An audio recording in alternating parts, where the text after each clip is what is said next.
नमस्कार साथियों, news H96 पर आज है 3 अगस्त दिन रविवार। तो चलिए नज़र डालते हैं सुबह सुबह की 10 बड़ी खबरों पर।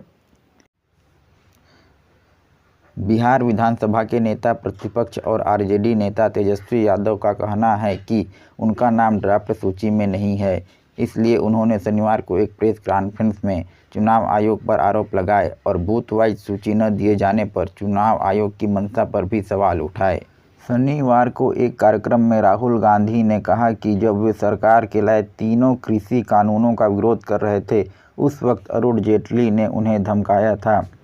इस पर अरुण जेटली के बेटे रोहन जेटली ने राहुल गांधी को जवाब देते हुए लिखा कि राहुल गांधी को याद दिलाना चाहता हूं कि कृषि कानून 2020 में लाए गए थे, जबकि मेरे पिता का निधन 2019 में हुआ था।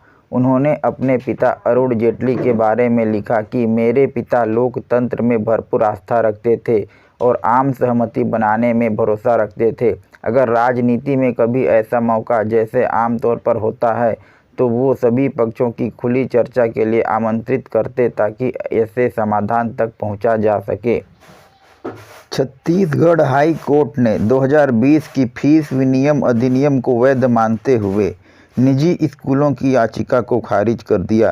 साथ ही कोर्ट ने निजी स्कूलों के द्वारा मनमानी फीस वसूली पर नियंत्रण लगाते हुए कहा कि सरकार निजी स्कूलों की फीस को तय कर सकती है। अमेरिकी राष्ट्रपति ट्रंप के द्वारा भारत को टैरिफ वार की धमकी देने पर भारत सरकार ने स्पष्ट कर दिया है कि वे रूस से सस्ता तेल खरीदना बंद नहीं करेंगे। वे अपने जनता की हित को सर्वोपरि रखते हैं। छत्तीसगढ़ के पूर्व मुख्यमंत्री भूपेश बघेल ने शराब घोटाले, कोयला घोटाले और महादेव सट्टा ऐप में अपना नाम आने के बाद सुप्रीम कोर्ट में अग्रिम जमानत के लिए याचिका दाखिल किया है, जिसकी सुनवाई सोमवार को होगी। साथ ही बेटे चैतन्य बघेल की शराब घोटाले मामले में जमानत के लिए सुनवाई सोमवार को सुप्रीम कोर्ट में होनी है। शनिवार को प्रधानमंत्री मोदी जी ने अपने संसदीय क्षेत्र वाराणसी में विशाल जनसभा को संबोधित किया। यहां उन्होंने अपने संसदीय क्षेत्र में कई योजनाओं का शिलान्यास किया और लगभग 2200 करोड़ रुपए की विकासीय परियोजना अपने संसदीय क्षेत्र वाराणसी को दिया। भारी बारिश के कारण उत्तराखंड में अमरनाथ यात्रा का मार्ग कई जगह से क्षतिग्रस्त हो गया है, जिसके कारण अमरनाथ यात्रा को 1 सप्ताह तक के लिए रोक दिया गया है। हालात को संभालने के लिए 3 राज्यों की सेना उत्तराखंड पहुंच चुकी है। मेरठ में एक दर्दनाक मामला सामने आया है।